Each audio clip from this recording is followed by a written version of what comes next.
9월 15일 정전 시장입니다. 뉴욕 3대 지수는 큰 폭의 상승이 나왔습니다. 오늘 최대 이슈는 이제 ARM이라고 하죠. 네, 나스닥에 상장을 했는데 상장 이후에 계속적으로 좋은 모습을 보이면서 24%대 상승 마감을 했습니다. 2021년도 이후에 빅테크 기술 중에 가장 높은 상승률이라고 합니다. 자, 이렇게 되면은 이제 반도체에 대한 관심도가 높아지고 다른 IPO 기술주에 대한 또 전망도 좋아질 수밖에 없는 거죠. 그렇기 때문에 오늘 굉장히 좀 긍정적으로 시장을 맞이할 수 있다. 특히 삼성전자, SK하이닉스가 관련 테마주기 때문에 오늘 추가적인 탄력을 한번 기대해 보는 것도 나쁘지 않은 것 같습니다.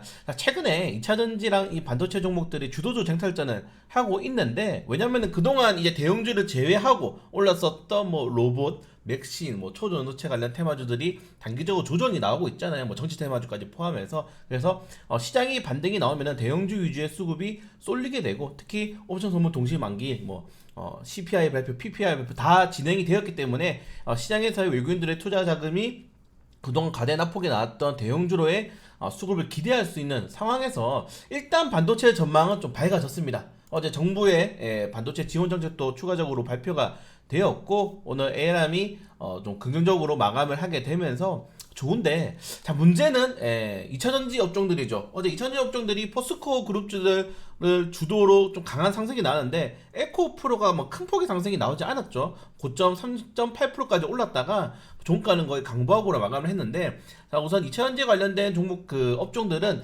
짚고 넘어가야 될 이슈가 좀 있습니다. 우선 이 바이든 대통령의 탄핵 이슈, 그리고 바이든 대통령이 이제 아들내미죠. 이 헌터 바이든이 계속적으로 지금 문제를 일으키고 있어요. 네, 그렇기 때문에 이 헌터 바이든 리스크가 굉장히 다시 한 번 더 크게 이어지고 있고, 왜 이게 문제냐면은 결국 바이든 대통령이 지금 탄핵 이슈랑 헌터 바이든 이슈, 그리고 파업 이슈까지 있죠. 미국 자동차가 파업을 앞두고 있는데, 이게 전부 다 바이든 대통령에는 단계적으로 악재가 될 수 있고, 바이든 대통령의 가장 큰 라이벌 누굽니까? 트럼프 대통령인데 지금 트럼프 대통령 지지율이 너무 높아요. 너무 높은 상황에서 지금 다른 계속 이 월스트리트 저널에서는 계속 재선을 포기해야 된다. 이번에 트럼프 대통령 당선이 높다. 이런 식으로 약간 줄을 벌써 서고 있는 듯한 그런 모습을 보이고 있는데, 2차전지 종목들 같은 경우에는 지금 보시는 것처럼 바이든 정부의 인플레 감축법에 대해서 우리나라 배터리 3사 투자액이 45조 원에 달합니다. 열심히 공장 짓고 있는데 갑자기 내년 11월 달에 트럼프 대통령이 재선에 성공해서 바이든 대통령이 인플레 감축법, 전기차 그냥 다 폐지하겠다 이렇게 해버리면은 청천벽력 같은 일이 발생하는 게 되는 겁니다. 네, 그래서 자동차 업종들, 특히 2차전지 종목들 같은 경우에는 이 미국 11월 달에 열릴 대선이 정말 큰 변곡점이 될 수 있다는 점. 바이든 대통령이 이기면은 정말 다행이죠. 근데 지금 전체적인 흐름이 그렇게 쉽진 않다. 예, 그런 것들이 중장기적으로 2차전지 종목들에 대한 투자 심리를 약화시킬 수 있다는 것들도 부담이 되고 있습니다. 자, 그럼 어제 유럽중앙은행이 10회 연속 금리 인상을 했는데, 다행스럽게 라가르드 총재가 이번에 마지막 금리 인상이 될 수 있지 않을까라고 하면서 약간 그런 뉘앙스를 풍겼어요. 지금 캐나다도 그렇고 유럽중앙은행도 그렇고 지금 금리 인상이 거의 다 막빠지고 이제 중단하는 그 국가들도 굉장히 많이 나오고 있죠. 그렇기 때문에 미국도 지금 11월 달에 마지막 금리 인상이 될까 말까가 시장에서 가장 주요 포인트, 그리고 내년에 금리 인하를 5월 달에 할 건지 6월 달에 할 건지 그런 것들이 주요 포인트인데, 일단은 유럽이 만약에 금리 인상을 중단하게 돼 버린다면 미국도 금리 인상을 할 명분이 없죠. 그렇기 때문에 지금 금리에 대한 시장의 불확실성이 해소된다는 게 정말 중요한 메리트입니다. 그래서 대형주들이 올라갈 수 있는 거고, 오늘 또 국내 증시에 2차전지 종목들이 어떻게 될지 모르겠지만 반도체라든가 그리고 다른 업종들에 대한 좀 조정이 나왔기 때문에 충분히 시장에서의 좀 강세장 한번 기대해 볼 수 있도록 하겠습니다. 자, 그리고 좀 재밌는 게, 제가 새벽 브리핑 올려드렸지만은 국채금리도 오르고, 네, 유가도 오르고 달러도 오르는데 주식도 올라요. 그러니까 지금 여러분들 완전히 패러다임이 바뀌었습니다. 이 빅테크 기업들은 이제 안전자산이라니까요. 빅테크 기업들이 안전자산이기 때문에 시장의 이제 지수의 논리와 이런 긍정적인 전망의 원리는 좀 다른 것 같아요. 그래서 이런 이 현상이 과연 국내 증시에도 영향을 미칠 수 있을지 오늘 한번 추가적으로 확인해 볼 필요가 있을 것 같고, 어제는 그렇게 됐죠. 대형주들이 강한 탄력이 나왔기 때문에.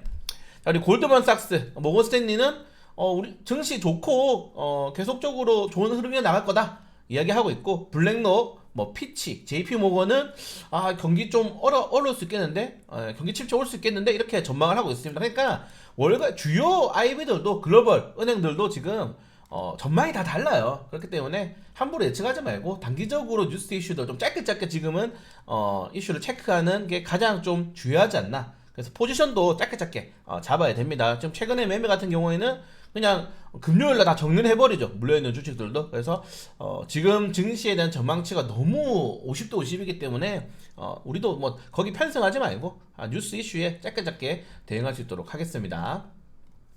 네, 뭐 좀 빠르게 넘어가도록 할게요. 관련된 이슈는.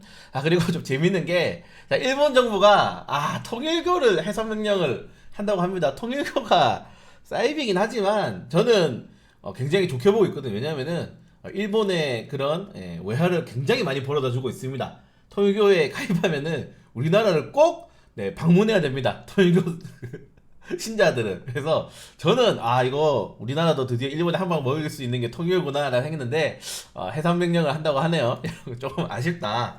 네, 우리도 하나 해야죠. 일본에 먹이는 거. 자, 좀 아쉽다 생각이 되고요. 자, 그리고 뭐 전체적으로 뭐 니콜라가 크게 올랐는데 수소 사기 언제까지 칠 건지, 그래도 뭐 수소 트럭 곧 출시할 거다. 그러니까 이 수소 트럭이라는 영역도 존재할 수밖에 없는 게, 여러분들 그 배터리로 화물차에 달 수가 없잖아요. 네, 배터리로 화물차에 달 수도 없고, 그리고 이 효율이 안 나옵니다. 효율이 안 나옵니다. 그래서 장기적 화물차라든가 좀 무거운 차에는 수소 시장이 어느 정도 편성이 돼야 되는데, 수소 같은 경우에는 유럽이 좀 가장 잘하고 있고, 우리나라도 수소 관련돼서 산업을 준비하고 있는데 쉽지는 않죠. 네, 사실은 뭐 2차전지보다 수소가 사실은 뭐 가스통만 달면 되는데 이게 쉽지는 않습니다. 전 세계적으로 전기차가 트렌드이기 때문에 일단은 수소 관련된 산업들은, 저도 옛날에 좀 수소 그래도 어느 정도 일정 파이 있을 것 같은다고 생각했는데 쉽지 않다. 니콜라가 오랜만에 탄력이 나왔지만은 이거 가지고 또 우리나라 수소 테마주들이 움직일 수 있을지는 좀 잘 모르겠습니다. 자, 그리고 지금 쿠팡이, 여러분 뉴스 보시면 알겠지만은 홈플러스를 뭐 매입할 수 있다 이렇게 이야기 나오고 있는데, 쿠팡 주주분들은 절대 반대해야죠. 이런 거 사는 거 아닙니다. 홈플러스 MBK 파트너스에서 산다고 했을 때, 네, 진짜 반대 여론이 많았는데 이거 홈플러스 인수하고 완전히 적자에 적자를 면치 못하고 있죠. 네, 왜냐면은 홈플러스에는 엄청나게 강한 강성 노조가 있습니다. 네, 절대 사면 안 돼요. 쿠팡은.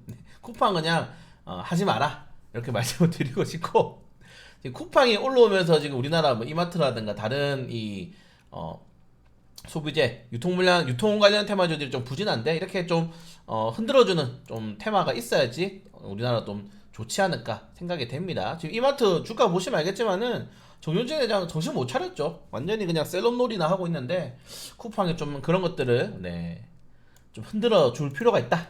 오늘까지 말씀드리고 싶고, 자, 어제 초전세 관련 테마주가 크게 탄력이 나왔는데, 요거 때문이었습니다. 뭐 중국발 이슈도 있었고, 그리고 하이퍼루프 이슈가 또 발생이 되면서, 하이퍼루프가 자기 부상이잖아요. 이 철도를 띄워서 가잖아요. 그래서 초전세로 인해서 철도를 띄워서 갈 수 있지 않을까라고 하면서 이 덕성이 관련 테마주로 포함됐고, 서남이 거기에 또 포함이 되면서 크게 탄력이 나왔는데, 에로티 베큐미 이제 하이퍼루프 관련 테마 이슈 나오면 대장주거든요.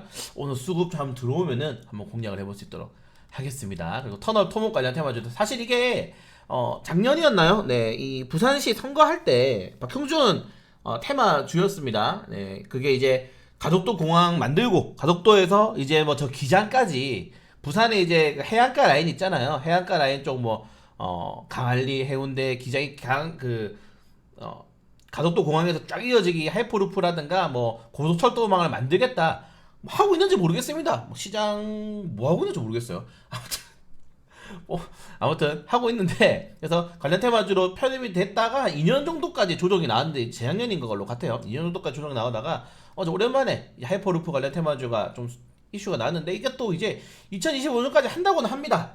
한다고 하는데 뭐 잘 되고 있는지는 모르겠고, 그래서 관련 테마주가 어제 좀 주목을 받았다는 점 확인하시면 될 것 같고, 초원제 관련 테마주들이 오늘까지 추가적인 탄력이 나올 수 있을 것인지도 한번 지켜보도록 하겠습니다. 이거는 이제 일론 머스크도 지금 계속적으로 이제 보링 터널인가요? 하고 있기 때문에 뭐 이슈는 계속 될 건데, 사실 우리나라에서는 좀 쉽지 않지 않나, 개인적으로 좀 생각이 되고요.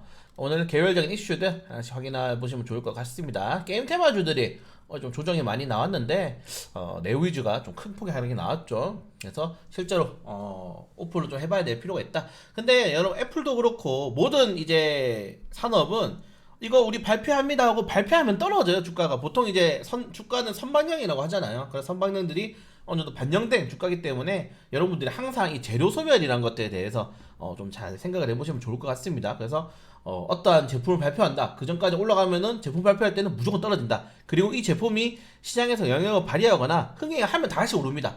그래서 여러분들은 매도 타이밍을 좀 잘 잡을 수 있어야 된다. 이 정도까지 말씀을 드리면서 오늘 미국 선물 옵션 동시 만기 1 그걸 제외하고는 오늘 나쁘지 않은 흐름 이어질 가능성이 높다는 점들. 그래서 주도주가 누가 될 것인지 일단은 삼성전자가 SK하이닉스가 좋은데 이코프를 포함해서 2,000원 종목들이 오늘 반등에 추가적으로 성공할 수 있을지 한번 확인해 보면서 시장 보도록 하겠습니다.